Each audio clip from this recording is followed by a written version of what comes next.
everybody, and welcome to the second in our series of Special Needs 201. Today's topic is ADHD. We're going to have a nice conversation. There will be a lot of opportunities for us all to interact together, as well as for later on to split you up into groups. I see Barbie just put something into the chat window, telling us that she works at Peninsula Temple Shalom, and she's looking for more tools, and then she has just started doing Hebrew tutoring in San Francisco as well. So glad to have her with us. We are here today to talk about ADHD. Just in terms of general ground rules, I think you all already know this, but I'm not the kind of person that needs you to hold your questions till the end of this talk. If you do have questions while we're speaking, just go ahead and call out, and I will answer. Make sure you call out instead of raise your hand, because I may not see you in that given moment, depending on what's happening on my own screen. But definitely feel free to do that. The only two reasons I'll stop you is, number one, if it's getting a little bit too specific about one particular child. I'm hoping that we'll have some time at the end to do some Q&A, and that might be a good time to talk a little bit about some specific issues that you may be running into. And the other time will be if I'm about to get to it, or if it's something that we're going to cover in a moment. And I'll say, just hold that thought, we'll cover it in a moment. Other than that, whatever you need to do is fine. I will apologize again, both to those who are here with me live and those of you watching online. I'm having a little voice hoarseness issue the last couple of days, so I apologize for that, but hopefully you'll still be able to hear. Other than that, unless there are any questions, I will share my screen and we'll get started. So here we go. All right. So here we are today to talk about ADHD 201. As always, I'm David Neufeld, the Director of Inclusion at LearningWorks. Very happy to have you all here with me. And I'm just going to give you a quick overview of what we're going to do. It's a little bit similar and a little bit different to the structure that we did with the autism one last month. We'll start out with a quick review of ADHD. Since this is a 201, I assume that a lot of you know sort of the basics already, but we'll still cover it just to make sure it's fresh in everybody's mind. If there's anything that's not clear, do please feel free to just let me know. We can go and be more specific if we need to. I'm then going to talk a little bit about coexisting conditions. ADHD happens to coexist pretty commonly with a lot of different kinds of conditions, more than I think any other developmental disorder that I know of. So we'll talk about a few of them. We'll then go into a brief discussion of interventions and accommodations, some of which you might be familiar with, some of which you might not be. We'll do a group work at the end with a scenario and some kind of group work around that. And then at the very end, hopefully we'll have some time for some problem solving about particular kids that are coming up and any questions that you may have. So that is the plan. We will start like last time with a moment to just connect. So before we do, I want everyone to take a minute. I know online, on a webinar, it's very easy for us to tend to other things. Emails come in, phones chime, things like that. And I just want you to think for a minute for yourself where you are in this moment on a scale from 1 to 7. 1 being my mind is completely somewhere else. I'm not paying any attention. I'm really only halfway here, not even halfway here. I'm really incredibly distracted and have a lot going on. 7 being I'm 100% here, focused on this conversation. You don't have to report back to us. It's just for a moment to check in with yourself and see where you are. Let's take a moment for that.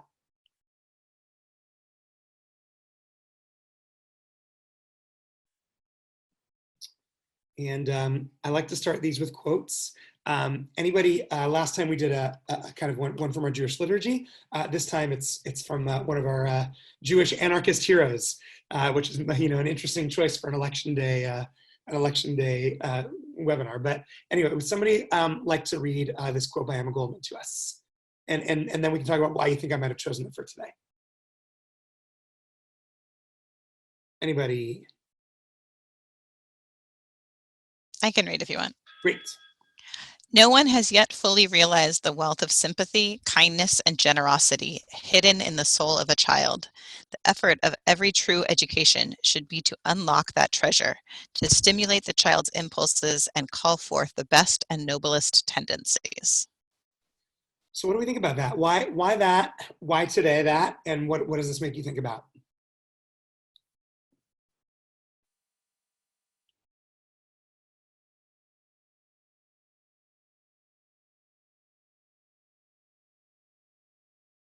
Does this bring up anything for anybody?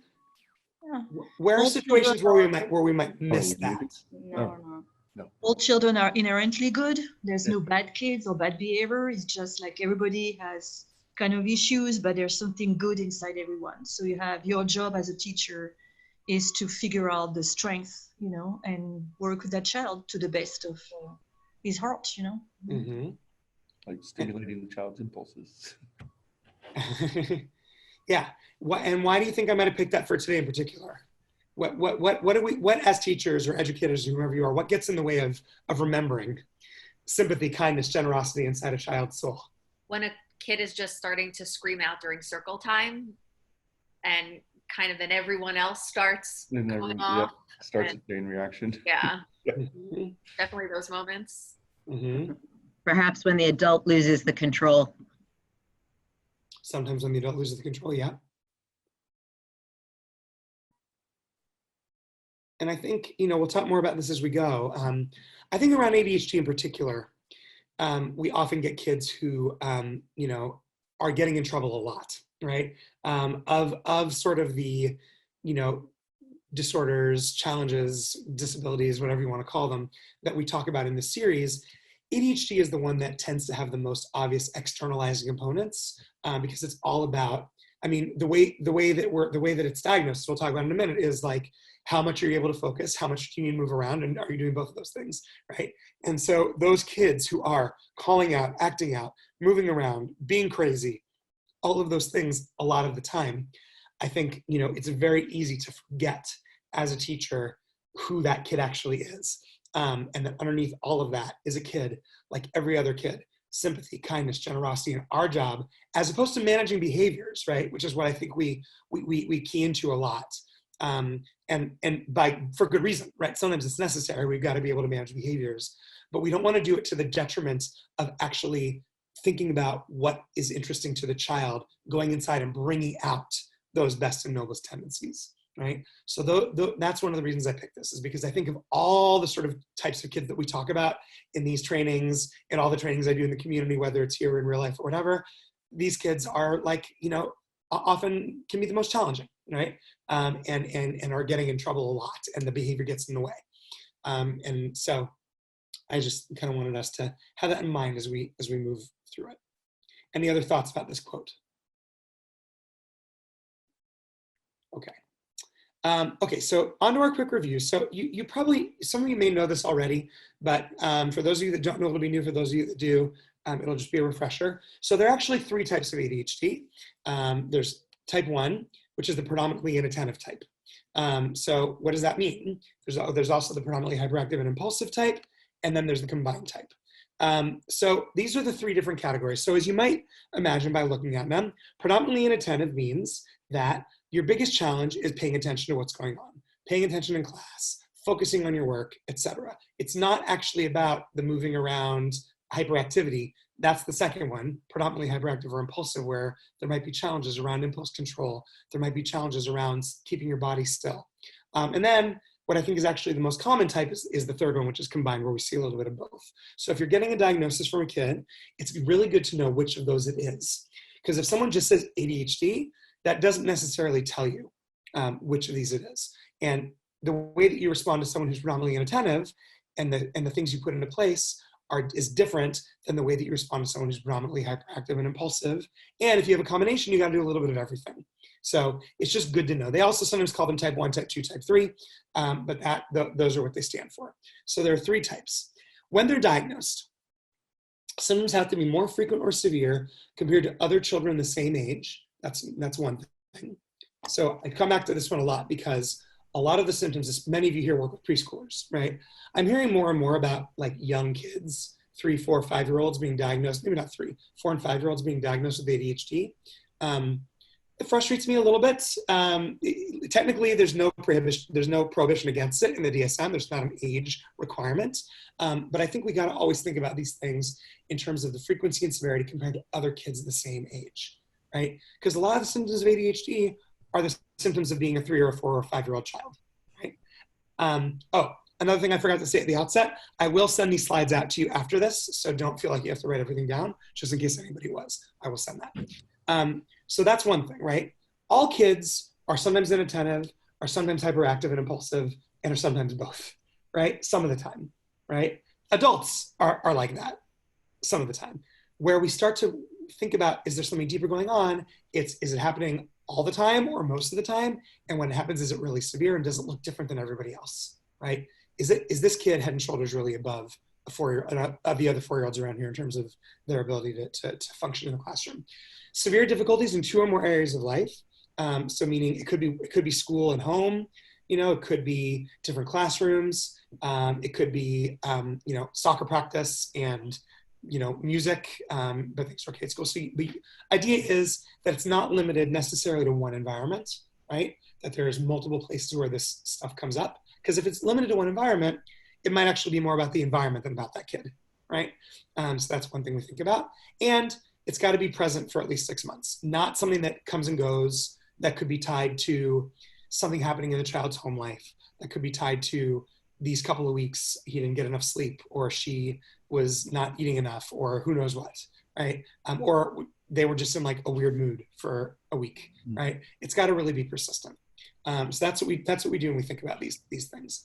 None of us here should be diagnosing, right? We just do this to sort of like make sure when you have somebody what the process has been. You can find the criteria very easily. They're all part of something called the DSM-5, the Diagnostic and Statistical Manual of Psychiatric Disorders, 5th edition.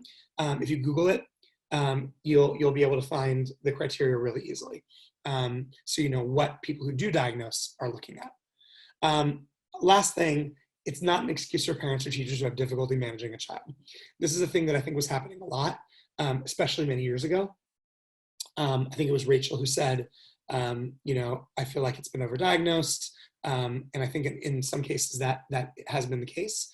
I think one of the issues is we were really quick to diagnose it for a little while. And I think what happens when that kind of phenomenon occurs is it's rough because it cheapens the diagnosis for everybody, because there are kids who are out there who really truly have this diagnosis and really meet the criteria and really need the support. And when it becomes just a sort of off the cuff descriptor, oh, that kid's just ADHD, right? Then we actually lose the importance of what it really means, right? It's the same thing if people kind of like casually throw off, oh yeah, that kid's just spectrumy, like I think people do that a little bit less than they do with ADHD. But there are many times that just because a kid is hard to control, hard to manage, doesn't necessarily mean they're going to get this diagnosis. It might, but it doesn't always. It might mean a lot of other things, sensory, challenges, material in class that's not stimulating enough, a setup of class that's not, conducive to that particular child's learning, stuff at home that feels chaotic to the kid. There's all kinds of reasons. So a little bit more. So as you might imagine, what does it look like? Well, kids have difficulty sustaining attention. It's kind of the whole deal, at least for the first and the third part, the first and the third kind, right? They may struggle to follow through on instructions. This is something that we don't always think about, right? Especially in a list. When instructions are given out to somebody diagnosed with ADHD, it's very easy to not be able to hold them all in your head. And it's related to sustaining attention and focus, right? So you may see some of that.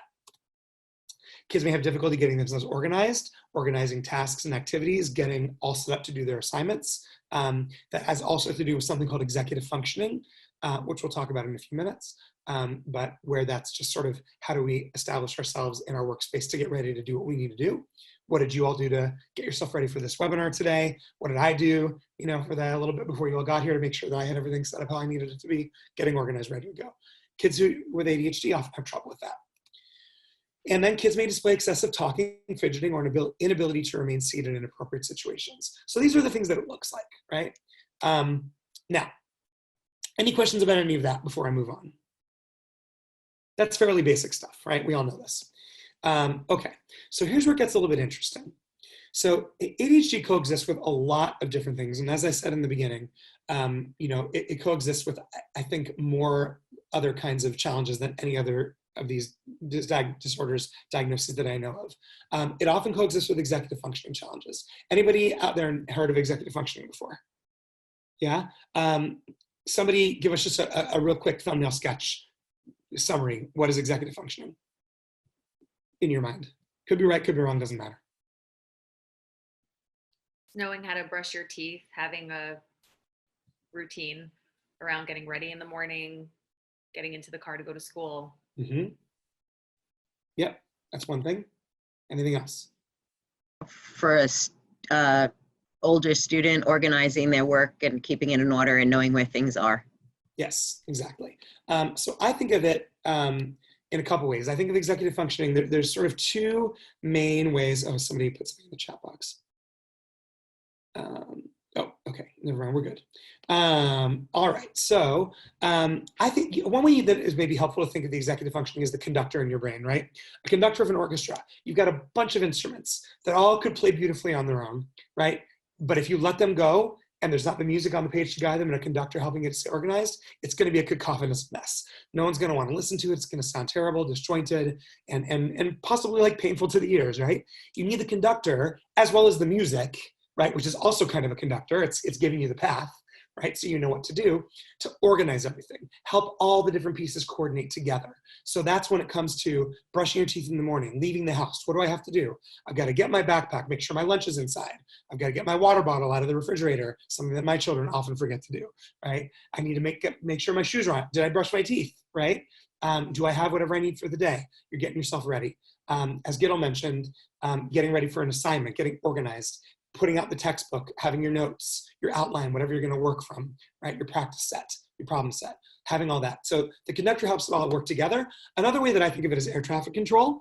It's, the tower that planes are coming in and out, and at any given time, one of those planes, one of those things is going to be more important than the others. And you've got to really be able to figure out when things need to come and how it's all going to work together. Right? It's a big job. There's a video that I love on executive functioning that uses the air traffic control metaphor, and it has it visually, which is really nice. If you want it, I'll send it to you later. I show it in the 101 training, but but if air traffic control is not working, planes can't fly, right?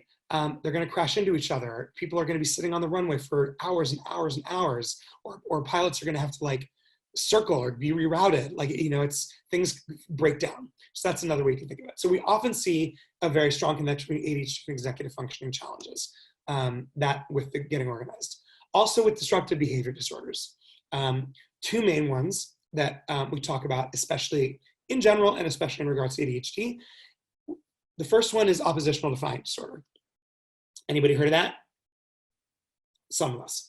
So oppositional defiant disorder is basically a child who kind of, no matter the situation, really is aggressively and overly oppositional when adults try to tell them what to do or control things. There's a lot of talking back. There's a lot of, I'm not going to do it, refusal. There might be lashing out. There might be physical, violence. But all the time in many different settings, not just limited to one teacher. It's like the way that kid is, right? About 40% of people with ADHD also have oppositional defiant disorder, or people call it ODD sometimes for short. And sometimes the symptoms look very similar, right? I'm going to defy you, so I'm going to run around the classroom when you're trying to teach a lesson because I'm not into it, right? So we see that a lot. And as I mentioned in the beginning, why we picked that quote, ADHD is very externalizing, right? Because of this, right? So that's one. Conduct disorder, which is the slightly older, slightly scarier version of oppositional defiant disorder. Oppositional defiant disorder is diagnosed usually in young kids. I have to look it up exactly, but I think it's up to around 6, 7, 8, something like that. Beyond that, I think it flips into conduct disorder and it manifests differently. It manifests in hurting animals and hurting other people and willful lying and stealing and all the time. It's the kind of thing that turns into emotion disorders later, right? This is disruptive behavior. It's really about what the kid is doing. And later on, that kind of thing can often turn into, sort of more emotional disorders where there's really actual clinical work that needs to be done, right? So that's another one that we see a lot with ADHD. Learning disorder, right? In general, learning disorders, right? Any kind of LD. So it could be dyslexia, could be, which is trouble with reading and written language. It could be dysgraphia, which is difficulty with writing, dyscalculia, which is difficulty with numbers, all other kinds of learning disorders, where kids need extra time accommodations. We see about half of kids with ADHD also end up getting diagnosed with learning disorders. So these things affect each other, as you can imagine, right? You're a kid who has trouble focusing on directions, getting yourself organized and doing stuff. You might also be someone that's likely to be looked at with a learning disorder who would need extra time, extra accommodations for tests. Most of you don't have to worry about that because you're not in that kind of educational system. It's not, I don't think any of us teach in the public school. Elise is in a full day school. Everyone else I think is religious school or preschool mostly, who's on this call today. But that comes up. And then the last one, which is something that we're seeing more and more with kids in general, is anxiety and depression, or mood disorders in general, right? A little bit under 40% of kids with ADHD also end up diagnosed with anxiety and depression. Any guess at how those might feed each other?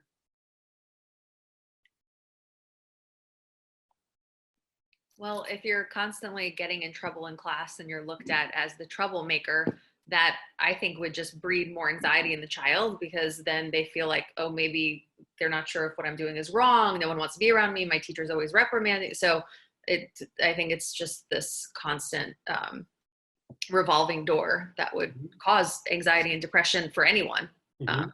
So especially a small child. Yeah, getting in trouble will do it. What else?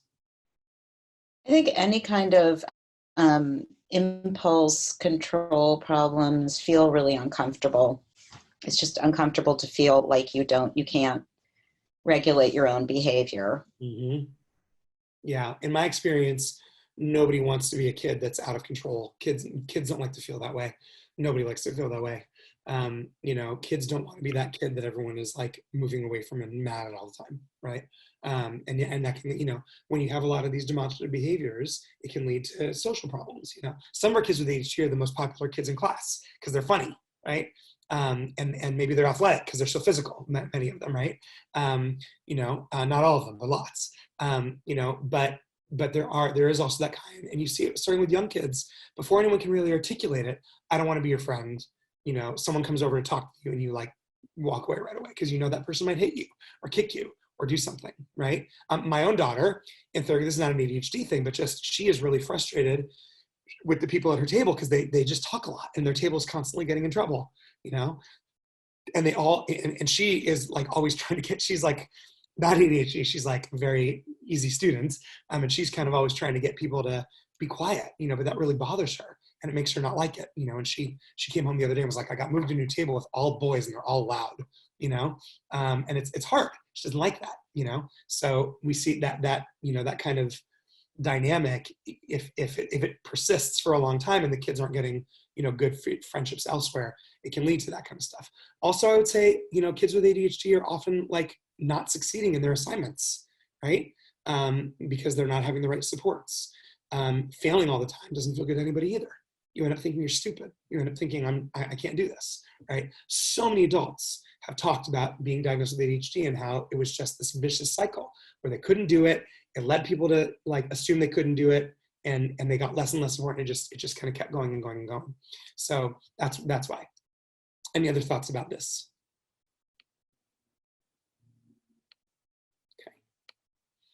Okay. So what are the interventions that are out there? Well, there's three main ones. This is the one we're probably all most familiar with, medication. So medication is the most common thing that's used with kids with ADHD. There are stimulants that are really more widely used. Examples of those, you probably know most of them: Adderall, Ritalin. Concerta is one that is a different one that has kind of a sponge kind of thing inside this little capsule that pushes the medicine out over time. It's kind of an interesting delivery model. But stimulants are a lot more widely used, and they can either be immediate. It used to be that they were always immediate and other things that were more long acting. Now though, you get them that are slow release, over the course of a day. So the kids are getting kind of a steady flow throughout the day. It's interesting, stimulants, which we think of as getting people excited as being the treatment for ADHD. And usually people are like, what stimulants? That's weird. But actually on the ADHD kind of brain, stimulants tend to calm things down. Right? It has a reverse effect. It actually works pretty well. Which is interesting because I think of them as, I think of stimulants as like speed and meth and stuff that's going to get you like all crazy or get you to stay up and, have more energy. But it actually mellows out the brain chemistry in a brain with ADHD. There's also non-stimulants. Strattera is the most common. There's a few others as well. And those are typically used for kids that don't handle stimulants well for whatever reason, right? medication is such a loaded topic. Parents have all kinds of feelings about it. Teachers have all kinds of feelings about it. We all have kind of, I think probably most people that are thinking about medication are a little conflicted about it for their child, but you see the difference. So there are lots of reasons that kids don't respond well to stimulants. It can really kind of make them out of control. I have a friend they tried many different medications. One of them just really, it calmed him down like too much. Like it made him kind of depressed and sad all the time, right? And that wasn't good either. So, whenever there's medication, and this is true with any kind of psychiatric medication, whether it's ADHD or, antidepressants as an adult, there's always adjustments that have to be made. And it's a process. So, but a lot of kids are on it. The other one is behavioral intervention. So there are two main kinds: parent training, where somebody's working with parents about what do you do in the home to set structure. What do you do with Kara's kid that she talked about, not her own child, the child she mentioned, who can't get out the door in the morning, right? How do you help them get organized? What are things you can do at home to meet those needs, right? How can you respond to their behavior in ways that are going to be proactive, not reactive, are going to be responsive, not reactive, that are going to bring you closer together as opposed to just making you crazy and turning into giant fights at home, which happens a lot, right? Because when kids, aren't listening, it frustrates parents, right? So parent training, how do you do behavior stuff in the home is a big piece of it. Also behavior therapy. So, there's all kinds of behavior therapy. We talked about token economies last time a little bit. We'll talk about it a little bit more today because it gets used a lot with this kind of population. But there's lots of things you can put in place where kids are getting reinforced in one way or another for doing the things that you want them to do. And in some cases, which I disagree with, getting sort of punished for not doing them, right? Removing privileges when the behavior is not falling in line. That's not the way that I like to go. I tend to be more about how do we reinforce what we want and downplay and minimize what we don't want and don't reward. Well, I have, I'm all for, positive this and that, but I kind of have a thing. If I've tried, to get them to do something for like 3 times, like clean up the toys, and we have certain children they'll blatantly say no. And, after 3 tries, I give them 3 warnings, and I'm like, okay, well then if you're not going to clean in the sandbox, you lose that privilege. Yep. But I do give them, the chances. And I have found with some of the children, it's, like one of the children now, every time she cleans in the sandbox, she always shouts, Teacher Bob, and shows me all the loot she has in her hand. Yeah. I mean, there are definitely times that you have to do that, right? I think, I do it with my own kids sometimes, right? And there are times when you have to. For me, it's not that we should never do it. It just shouldn't be the first. And then the other thing when you're thinking about that is, trying to, because of what we were talking about before, the anxiety, depression, self-esteem, right? If you are going to give a consequence, my recommendation is usually to make it like kind of a natural consequence, not you're being bad so you don't get to go outside, right? More like, hey, now we've spent so much time, trying to resolve this problem that we have less time outside, right? Or, you were in the sandbox last time and you didn't clean it up. So, if you're not going to clean it up this time, then you're showing me that you're not able to use the sandbox responsibly, and you're not be able to do it, right? But it's not like, hey, listen to me, no punishment, right? I think that's more in line with what you do. Yeah, what most good teachers do, right? But there are definitely times, and when behavior escalates into sort of that, danger zone where there's safety concerns, and as kids get older, into that more emotional disorder, behavior, challenges, then sometimes there are very real consequences that will happen and have to happen, because otherwise, like, people are going to hurt, or in some cases die or hurt themselves, right? So, but you just don't want to start there. But yeah, you definitely have to do it sometimes. Okay. There's also behavioral intervention in the classroom, right? So there's sort of parent training, external behavior therapy, and then behavioral intervention in the classroom. What do we put in place in our classrooms to encourage the behaviors that we want? There are all kinds of ways of doing it. I see people with clothespins, going up and down on, like, a clothespin for a kid is in the green or the yellow or the red. I don't like that one as much because it feels a little bit like public shaming to me. Sometimes if everyone can see that you're in the red, or I'm going to write your name on the board, then I'm going to put a check mark, then I'm going to circle it, you have to go to the principal's office, that sort of thing. Not a big fan of those. But there are ways that you can do behavioral intervention in the classroom in a way that is more child-focused and has a growth mindset as opposed to like a obedience mindset. You know what I mean? Like, how can I help you to achieve more? So that's the other one. And then usually, often these things happen together, right? So all the research shows medication is great, behavioral intervention is great, the combination is the best, right? If you can do both, you see the best outcomes. And that's pretty consistent with a lot of mental health issues. You know, antidepressants and things like that, for example, by themselves are fine. Therapy by itself is fine. That medication and the therapy together tends to lead to the best outcomes. Other question? Oh, Dave, I just wanted to say something too. We implemented in our classroom, and actually both the threes classes now. It's really simple. It's just 2 handprints on the wall. And when they're really getting wound up and everything, it's like, oh, go push on the wall. And it really, it seems to do a lot for them. It gives them something to release that energy, I think, you know? Absolutely. And it's a simple tool. I mean, it's just 2 handprints on the wall. We'll talk in a few minutes about what you can do in the classroom. That's a great idea. You know, anything that gets kids up and moving and expelling some of the energy is going to be a good thing. And I like that because it's just there for everybody. Anyone can use it at any time. Yeah, they all use, Yeah. Also, there's one device.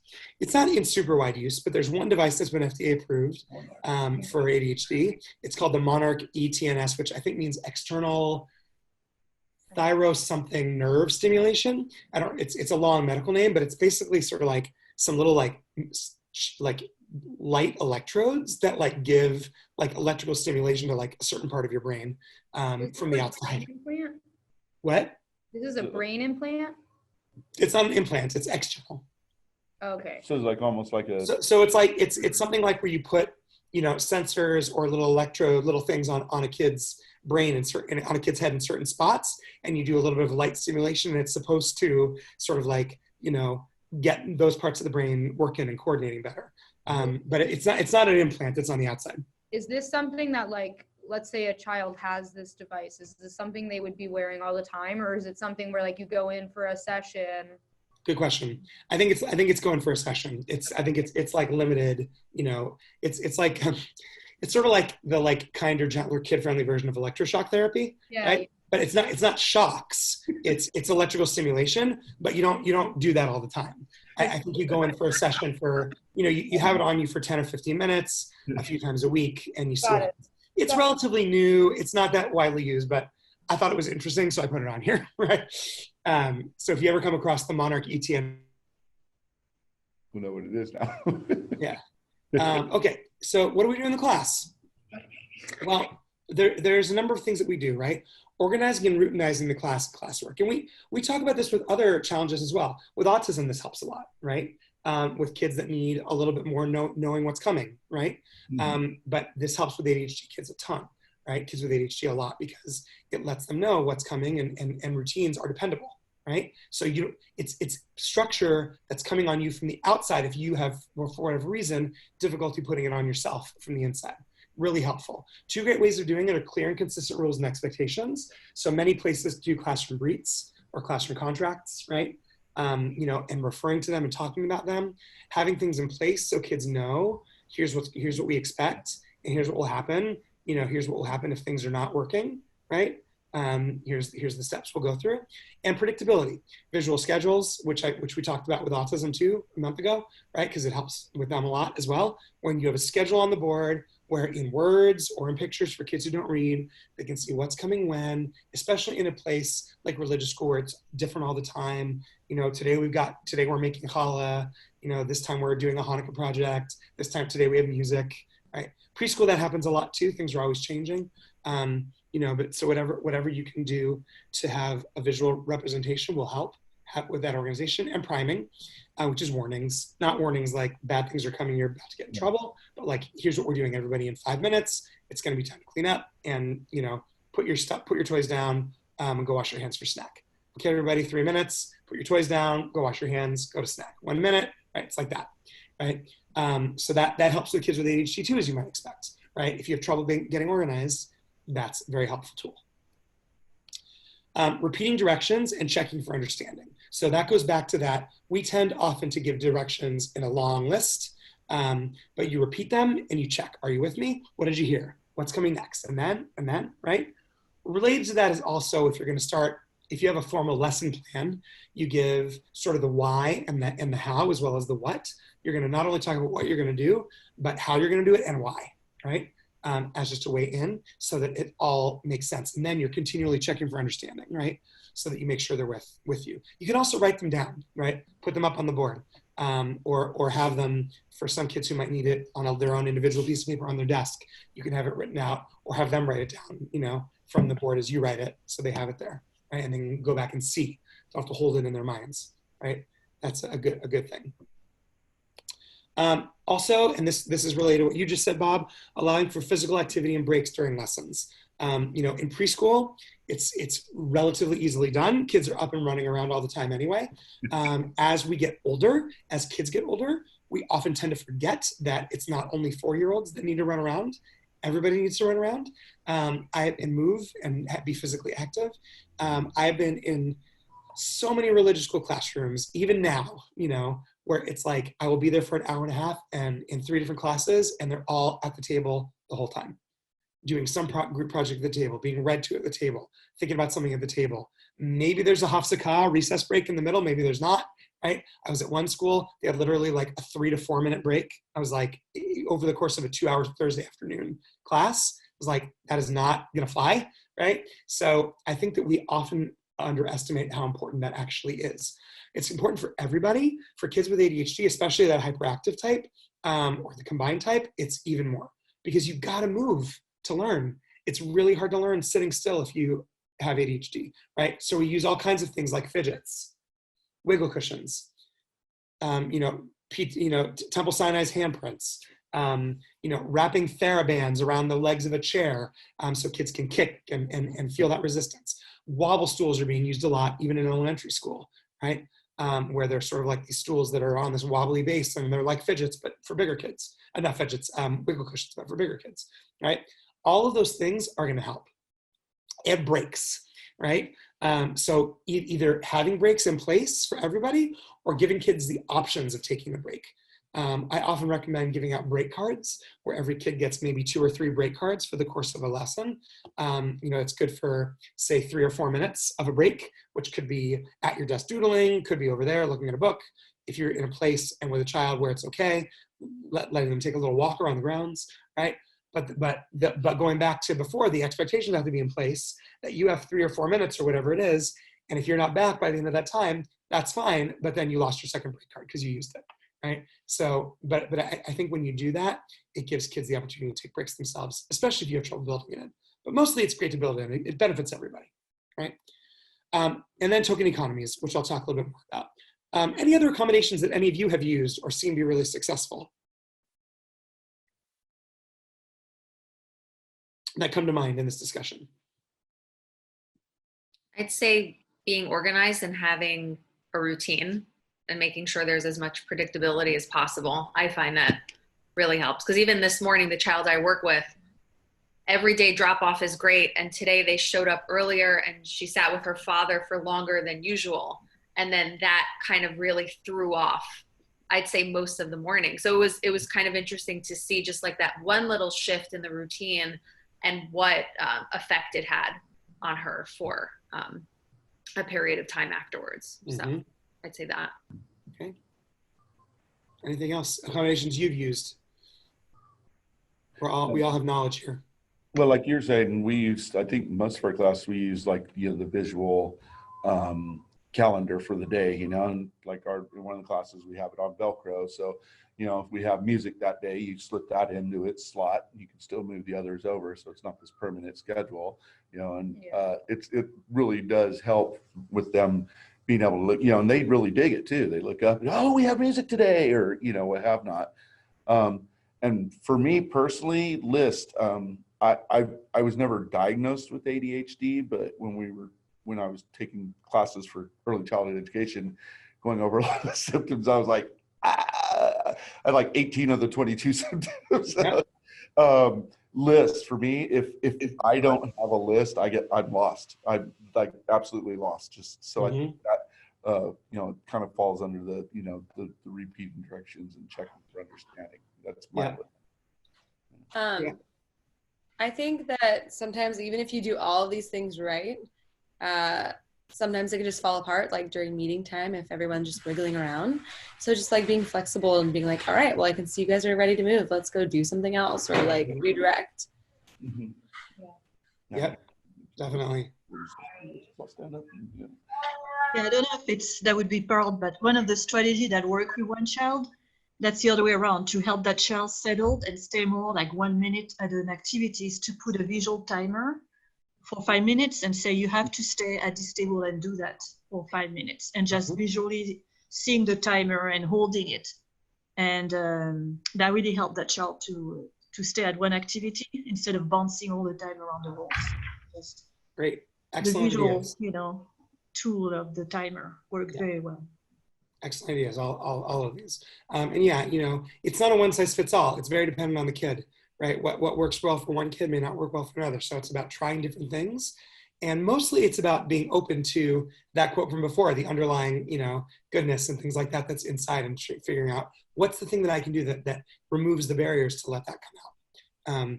So token economies is the last one I have on here, which we'll talk about just briefly now. It's a really common behavioral strategy in the class and out. It works really well. So essentially, it's that a student earns tokens or check marks or whatever you want to be for desired behaviors, right? There's a list of agreed upon behaviors that, when you do them, you get a check, right? That's great. When the student earns enough tokens, they can be traded for something of value either at home or at school, sometimes at both. There's a million ways of doing these. I may have even mentioned this example last month. I was in a religious school classroom where the kids earned mahjong tiles, and they had cups on their desks, and they would, every time they did, the teacher had the alphabet on the floor, right? And like she would say, come in, when you come in, walk the alphabet and say the letters, right? And you have to get them all right. But if you walk the path and you get to the end, you get a tile for that, right? It doesn't have to be big stuff. It can be being a good friend. It can be, doing this assignment. It can be, wow, you're being so quiet when everyone around you is talking, right? Great job, here's a tile, right? You're just reinforcing all that good stuff. And when they got up to 10 tiles, they could trade in for stickers. I feel like this was like a second, I had to go back and look, but I think it was like a second or third grade class. That's about as far as stickers usually go. Then kids are kind of outgrowing, but there are lots of other things that you can do. That's just one example. These I think I did show last time. This is just visual representations of a token economy. The one on the left is that little white square is a Velcro square. So there's a picture of whatever they're working for. So if the child is working for, I don't know, an ice cream date with mom, right? There's a picture of ice cream or mom or whatever. If the kid is working for TV time, right? We have kids that do that, right? Then there's a picture of a TV, whatever it is, right? And then this particular one was tracked with pennies. When they got up to 5 pennies, then they got it, right? And then you can switch out what it is they're going for. The one on the right, similar thing, what I'm working for. In this case, it was free time, right? And it's set up like a game board, and they advance the stars, blah, blah, blah, blah. When the stars get to the end of the path, they get their thing. Just 2 examples. There's a billion of them online. If you just like Google token economy or Pinterest or whatever, you'll find 1,000 of them. These are just 2 that are, pretty easy to understand. So that's what that looks like. Other strategies, right? There's lots of them. You could seek the student hearing away from distractions. That with older kids, that carries with it usually some negative connotation. So use it carefully, right? But it's a thing that can be effective, right? Just remove the child from the place that's distracting them. Involving the student in the lesson, give them a job. That's a great thing to do, right? We often use our madrahim as people, madrahim being teenage in religious school classrooms, to pass out papers, materials. You can have kids do that, right? And let the madrahim focus on helping teach, right? So that's a great job to do. Pass out the snack, collect this, collect that, take the recycling to the big bin in the hallway, whatever, right? After we're all done doing our artwork, take the recycling. Okay. Oh, bye, Rachel. I know Rachel had to leave a little early. Bye. Thank you so much. You're welcome. I know someone else has to leave soon too. So when you need to leave, just go. We're about to get into the group part anyway. So anyway, using physical proximity and touch to gain attention is a great thing to do. You walk over closely, you touch them on the shoulder, right? It's a good way to just let them know you're there and get attention. And then I like this, catch the student being good, and be specific when you do. As we've been talking about, these are the kids that are getting called out for what they do wrong all day, every day. So it's when you say, hey, that was really great how you just helped your friend do this thing, or you did such an amazing job on that art project. Awesome, way to go. I'm really impressed, right? That's good stuff. Yeah. Well, I also like to, like the parents too, let them, give them a little positive encouragement too. Like, oh, they did this wonderful thing today, because I'm sure they hear a lot of negative stuff too. Yeah. Here and there. So Definitely. And being specific is key, right? So it's not just, oh, good job. It's like, what is it that you noticed, Yeah. right? Breaking up activities into small units or steps. That goes back to the direction thing. Step 1, step 2, step 3. Hand signals are a great way to communicate without anyone else needing to know that someone is a little bit losing focus, right? I had an acting teacher that used to do this when she wanted us to focus, right? But that was something that she did for everybody. You can work on it in advance with your student. When I, tug on my ear 3 times and look at you, that means I need you to like chill out, right? You're getting a little, you're losing your focus and it's distracting other people around you, right? That way you don't have to call them out in front of everybody. You don't have to make a big thing of it. You just work it out so they know when you do this, this is what I need from you, right? And then you got to make sure they see. It's like baseball signals, right? And then working one-on-one. That working one-on-one is always going to help with pretty much any challenge, right? Any kind of one-on-one attention usually makes things easier for kids, no matter what. Any other thoughts about that? Big strategies that I left out that you want to share. I was going to comment on the physical proximity. In my classroom, I try to organize the tables. I have the flexibility of moving the tables around into a U, so I'm in the center. And sometimes if I just walk near to a student's desk and put my hand down on the desk without saying anything or even looking at them, then they just know that I am trying to get their attention back or to calm them or whatever. It allows me to actually get really physically close to every student because they're in a U and I'm in the center. Yeah. Yeah, that's a great setup. Mm-hmm. Yeah, you want to stop 2 kids from talking, just walk close to them. As the teacher, they'll stop. Great. Anything else? Any other strategies that I left out that you want to share with the group? Hi, I wanted to ask Bob something. I actually do yoga, and there is a pose where you put your hands up against the wall and sort of go back and forth. So if there was, I have one in particular really very fidgety student. Would you just let that student do it by himself, or would he see it as a punishment or a reward? Or yeah, no, generally when we do it, it's just like, oh, I see you have a lot of energy. Let's go push on the wall. So it's still, with the positive voice. So it could just be for that one student, or let's see how many times you could go back and forth. Yeah, and I'll even like, and all the other students use it too. It's not, just they'll just be walking by and but not at the same time necessarily. No, not at the same time. Okay. But a lot of times, they're just right there on the wall. So a student will be walking by dressed up as Elsa, and she'll stop to push on the wall. And I'll joke around with them sometimes and be like, "Oh my gosh, I think I saw the wall move." So I have one other question not about the wall thing. I have one girl, it's about 10 years old. I don't belong to this congregation, so I don't know exactly what's going on with every family. But from what I could see, there's some sort of divorce situation. And one Sunday, her dad came to pick her up, and she didn't want to go with him, which was, I felt really embarrassed for the dad. But what she's done a couple of times, the first time she did it, I was very worried. She slides off her chair. So I thought it was an accident and she hurt herself. But then maybe a week or 2 or 3 later, she did the same thing. And I realized it was just an attention-getting device.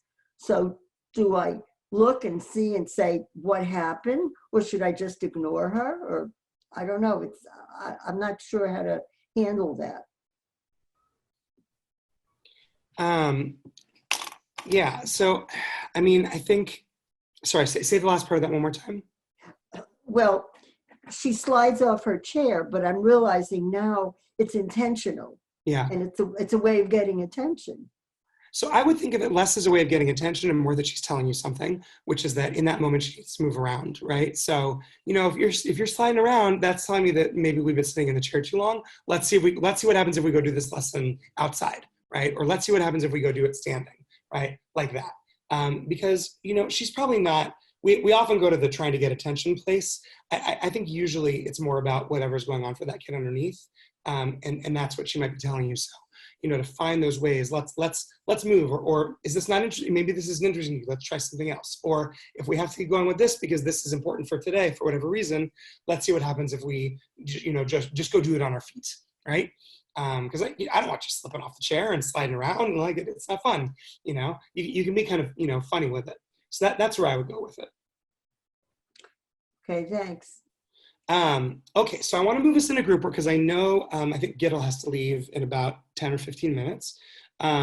So we're going to do this a little bit differently than last time. So last time we did a scenario where you had questions to answer about the scenario. Today we're going to do something called a circle of viewpoints.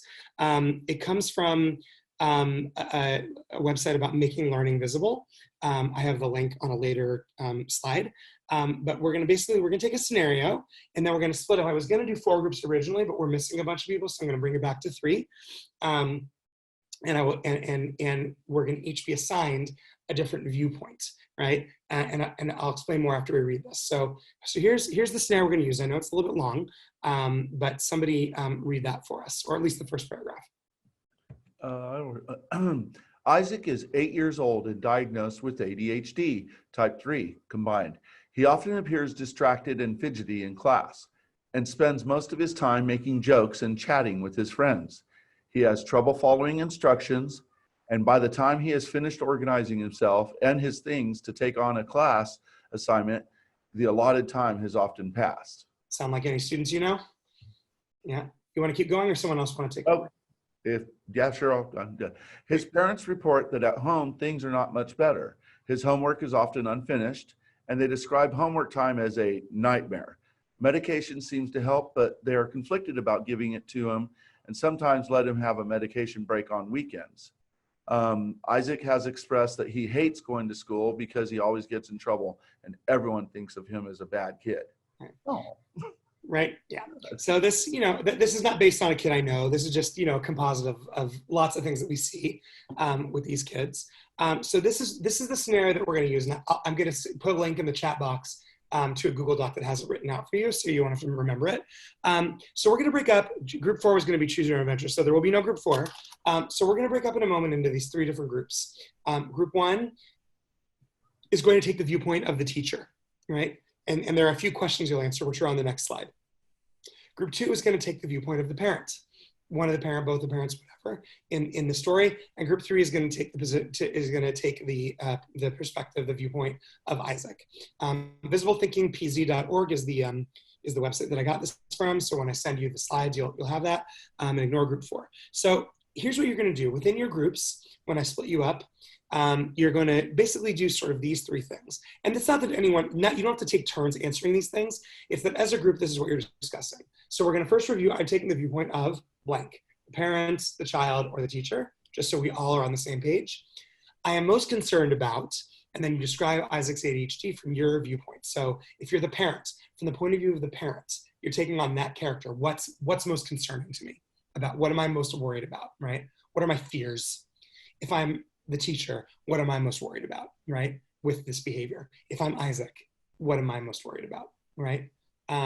So, and then the third one is from this viewpoint, the first thing I could do or wish someone would do, right? In case you need to bring other people to help, like, you know, you can come up with one I could do and one that I wish somebody else would do, right? Is to help is this. And then at the end, just to see if there's any new ideas that this brought up for you about ADHD, if there are any new questions. So we're going to split up in just a moment.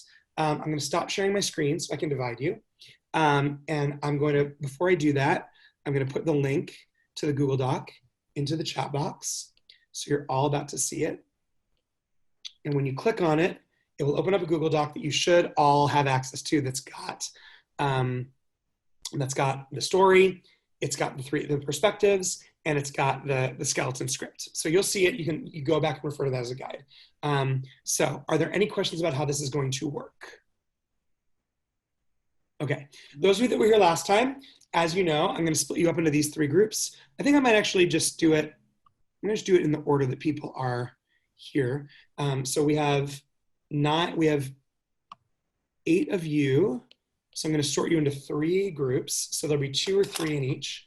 I'm going to just do it automatically. And then I'm going to pop in and I'm going to tell you what your viewpoint is. Okay, so what's going to happen is in just a moment, I'm going to push a button and you're going to be, I think I said this last time, it reminds me of like a Harry Potter port key, where like, there's all of a sudden you just get whisked off into a new little world. So I'm going to do it like that. Actually, I'm going to do this manually because somebody is leaving.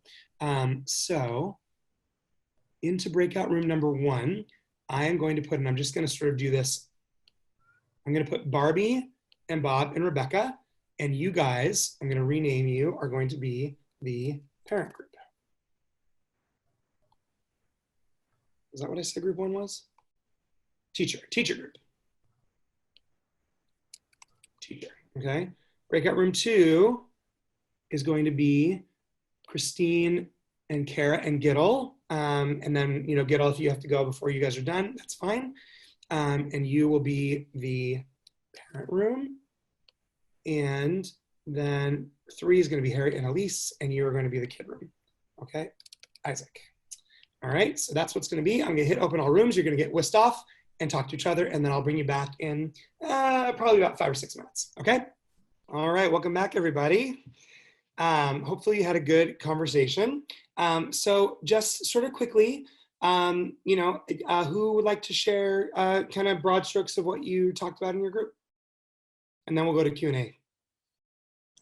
I'm going to nominate Rebecca because she did such a good job in our breakout room. Okay. Kara, I think you and Barbie like went at the same time. So Kara, why don't you start, and then Rebecca, you go after that. Okay, so we were the view of the parents, and I think what we touched on was how layered it is for parents, and how like the concerns, because the concerns start with how is my child's self-esteem affected, like the performance, how it's going to affect them in the future socially. Now what are other parents going to think about us? So it becomes, it's really kind of a layered experience for these parents.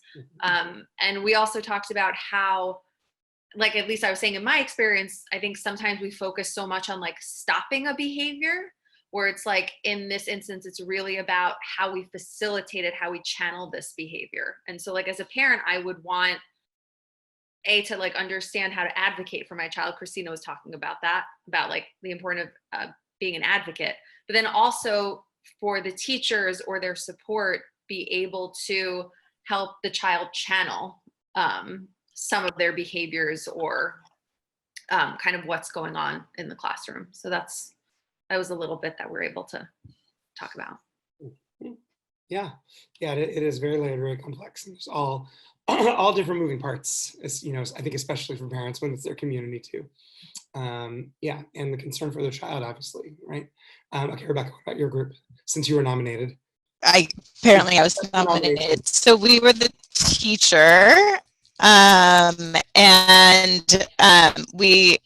so my initial, what I suggested was that we create a routine for that activity. So if it's like working on whatever it is, like that we break it down into all the steps that the child needs to do. So, and assigning how much time they should need to do that part of the step.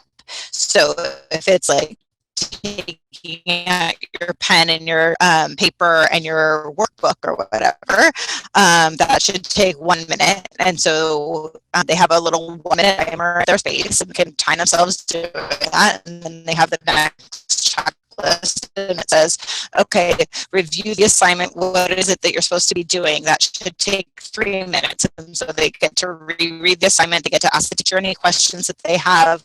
They can accomplish that piece. And then they have 10 minutes to actually do the assignment. And then they can be working on the assignment itself. And again, another timer for that piece. And then the teacher can come over and check in on them at any, if it's been 3 minutes from the beginning of the assignment, then the teacher can come and check in with them and say, hey, were you able to get your pen and your paper and your workbook out? Oh, fabulous, you were able to do that. great, then that's a success instead of like a stumbling block where you're just overwhelmed with all the different things that you have to do to even be able to start the project. And then the teacher can then say, and this is obviously we were assuming success in all of these pieces. So then the teacher says, oh, do you have any questions about the assignment? Do you understand what it is that you're supposed to be doing? Let me answer any questions that you have. And it gives it an opportunity to check in about that. And then we were hoping that this would be a successful thing. And even if like they weren't able to get the pencil out and the paper and everything in the 1 minute, or really fully understand the assignment in the 3 minutes, or whatever it was, like it gives checkpoints that the teacher or whomever else in the classroom that can come over and work with the student to know where they're supposed to be in that moment. So it's not 10 minutes later and they haven't done anything and it looks like there's just a big mess in front of them. But like, here are the steps. Let's get back on track. You haven't done step number one. Let's go back to step number one. Here's your pencil. Here's your paper. You couldn't see me actually pick up the pencil, but anyway. And then hoping that this is a successful routine and organization process for this child, they can also implement it at home with the parents when it comes time for homework. So they then have the scaffolding that the routine is the same when they're doing work in the classroom or doing work at home, that they can do the same steps involved and then hopefully still be successful. And then I realized that I was speaking as the teacher, assuming I was in a Monday through Friday classroom setting and seeing the child every day. And I went to the last sentence about the medication vacation. And as my professional work is in supplemental schools, I personally hate the medication vacation on weekends because that's when I get to see the students. Yeah. And it usually means that the kid is then completely out of control because their medication is completely unbalanced from where it's supposed to be. So I would figure out, what is the right answer. I believe, and I could be totally wrong, and David, please correct me if I'm going to now spew like totally incorrect information, but the medications are regulated such that they build up in a body, in a kid's body or a person's body, and you want to keep it at the right level that works for the child. And if you take them off that medication for 48 hours, then it's going to drop, and then you're going to put them back on it, and then it's like all over the place. And then so the weekends are bad. Monday's going to be bad because they're going back on it, but it's not at the right levels. And then everybody's out of sorts. And then you're constantly playing this medication's not working game because it's not consistently being given. So I would encourage, if I find out that a child's not getting the medication they've been prescribed, I would encourage the parent to go my kid off the medication that you're telling me to give them 7 days a week and they're only on it for 5 days a week. What does that do? I imagine it's kind of like when I had stuff last month, and if I missed a dose, you have to finish the prescription. And so that's my soapbox for today. Am I right on the medication thing, David? Yeah, I mean, it does. It is meant to build up, and some of them are meant to act. David's still shaking his head. I can't hear anything. We hear you. Yeah. I saw your head shaking, but then I didn't hear anything for a long time. That was very strange. Okay, good. Hi, everybody. It was a little unstable again. While you were talking, there was a lot of kind of like, it was, anyway. So sorry I turned into R2D2 again. All good. So yes, I mean, it is meant to build up like that and stay at a stable level. And sometimes parents do like to do that, and it can have negative effects. I mean, I think that's a decision that has to be made in conjunction with the child teachers, with the psychiatrist, the doctor, whomever it was that prescribed it. But yeah, it's a challenge, particularly for those of us that teach on weekends, which is the most common time that parents let their kids have the vacation. Okay, we're actually now almost at 3:30, but I do want to hear from the last group, which was Harriet and Elise. So what did you kind of talk about from Isaac's perspective? Hold on, I'm going to unmute you.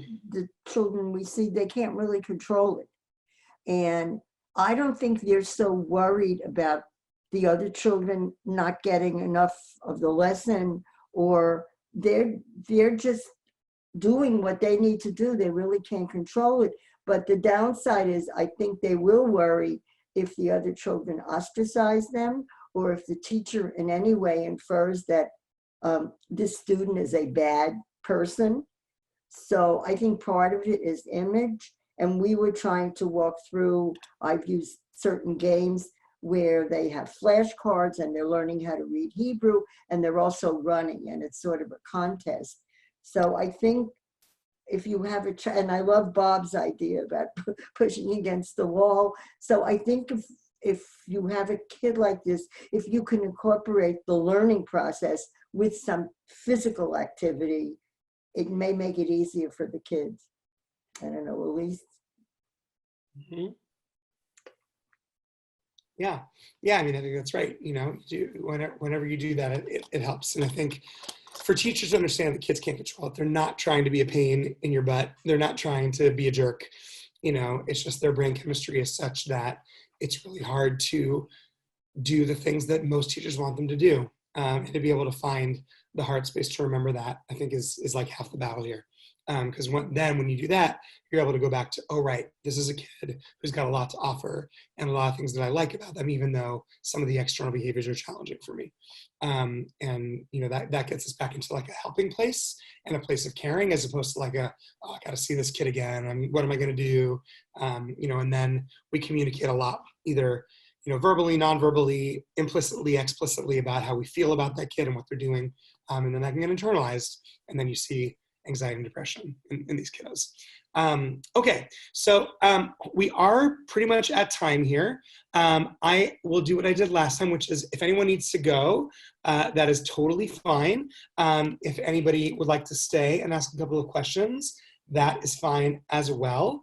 There is an evaluation that is the same as the one you filled out last time, but you would fill it out for today's workshop. It actually does help us to hear what all, you know, across these, you know, if it's changing, if the ADHD one turned out to be a lot better than the other one, or worse, or same, whatever. So please do go and fill it out, even if you've already done it. I will also send that link to you when I send out the notes, the slides from today. Other than that, Bob has a question, it looks like. Oh, well, no, I just wanted to say I can't take full credit for the hand thing. It was one of the other teachers that did it. I thought it was a brilliant idea, and it really seems to be paying off. So that's great. It wasn't my sole idea. Yeah, no, I mean, it's great. I think that's the kind of thing that's really easy to implement. So, and works really well. So I would go back to the slides, but basically all that it says is, for more information, here's my information. You already have my email. It's got that quote that I love: teach every child according to their way. You'll see it on the notes. Yeah, so I can stick around if you do need to jump off. I totally understand. Thank you for being here, and enjoy the rest of your Tuesday. And for those of you that want to stay, if you didn't vote yet, vote. And for those of you that want to stay, I'm here. If you got to go, no need to apologize. We're at time. I have to go vote. That's where I'm going. That's where I'm going. Have a good day. Thanks. Okay, bye. Bye. Bye, everyone. David, I just wanted to add one thing. Visual cue. Because we live in such difficult times now. It used to be like if a kid was misbehaving, you'd say, okay, go out in the hall for 5 or 10 minutes. These kids, you can't let them, I mean, you don't know where they're going to wind up. Most synagogues have either guards or locks on the door. So I would be very reluctant to just say to a kid, go out in the hall, because they may not stand in front of your classroom. That's fine. You don't have to do that. So that's the thing you can do with the right kid in the right setting. You know, otherwise, giving breaks, there's many ways besides going out in the hall to give a break. As I said, it could be take some time to doodle. It could be go look at a book. It could be go to this quiet area in the classroom and cover yourself with a blanket and just chill out for a minute. You know, there are lots and lots of ways. And the only rule would be, if you're going to stay in the classroom, the only rule is you can't distract anybody else. You know, go do what you want to do for you. but let everyone else who's Okay, here. yeah, that's a good move on. idea. Uh-huh. And it's not even like you don't do it punitively. It's like anyone can do this at any time. You need a break, go take a break, but don't distract the rest of us that are not on break, right? But yeah, going out is just one. There are some kids and some locations where that's totally fine to do, and there are many where that's not. So it's one of several options. Okay, thank you very much. All right, bye, Harriet. Bye. Thanks, David. You're welcome. I appreciate it. Good to see you too. Bye.